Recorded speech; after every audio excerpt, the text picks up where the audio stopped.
নরম তুলতুলে চালের গুঁড়োর আবরণ, ভেতরে মিষ্টি নারকেলের পুর আর কলা পাতায় মোড়া বলে স্বাদে আসবে একদম গ্রামের ছোঁয়া।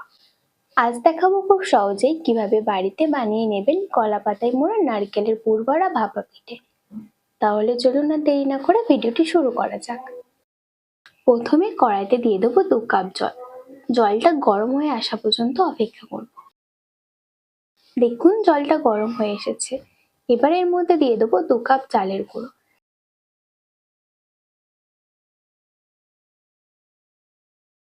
চালের গুঁড়োটা জলের সঙ্গে খুব ভালোভাবে মিশিয়ে নেব, যাতে কোথাও দলা না থাকে।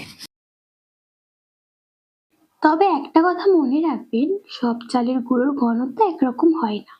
তাই ডো যদি বেশি শুকনো মনে হয় তাহলে সামান্য জল দিয়ে মেখে নেবেন, আর যদি ডো খুব বেশি নরম হয়ে যায় তাহলে অল্প শুকনো চালের গুঁড়ো দিয়ে মেখে নেবেন। দেখুন চালের গুঁড়োটা জলের সঙ্গে খুব ভালোভাবে মিশে গেছে। এবার গ্যাস থেকে নামিয়ে ঠান্ডা করে নেব। এবার তৈরি করে নেব নারকেলের পুর। একই কাপের মাপে কড়াইতে দিয়ে দেবো 2 কাপ নারকেল কোড়া এবং তার সঙ্গে দেবো 75% আখের গুড়। এবার দুটোকে খুব ভালোভাবে মিশিয়ে নেব।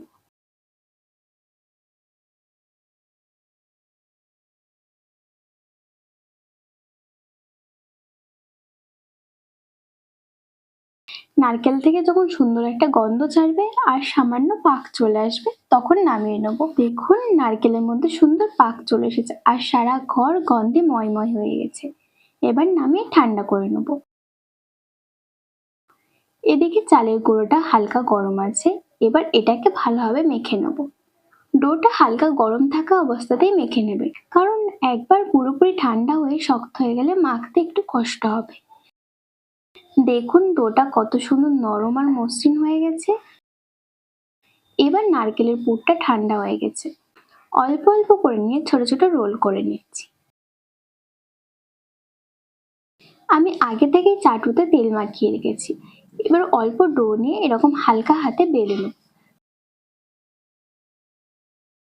খুব মোটাও করবো না, আবার একেবারে পাতলাও করবো না।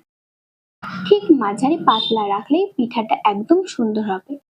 এবার এর মধ্যে দিয়ে দেবো তৈরি করা নারকেলের পুর আর এরকম ভাবে রোল করে নেব।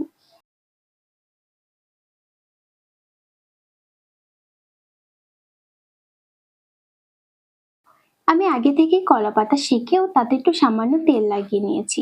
এর ফলে কলা পাতাটা ভালো মরবে আর ছিঁড়েও যাবে না।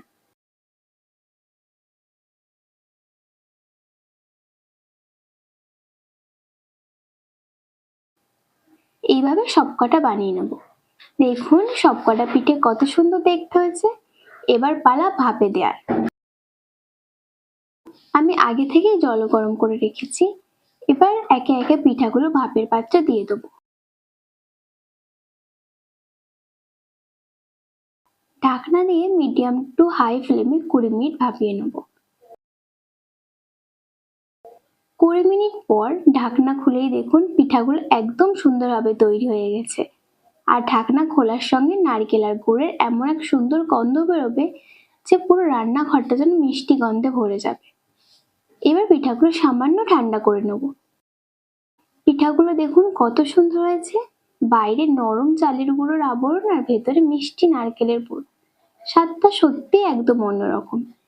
একবার বাড়িতে এভাবে বানিয়ে দেখবেন, আশা করছি সবার মুখে ভালো লাগবে।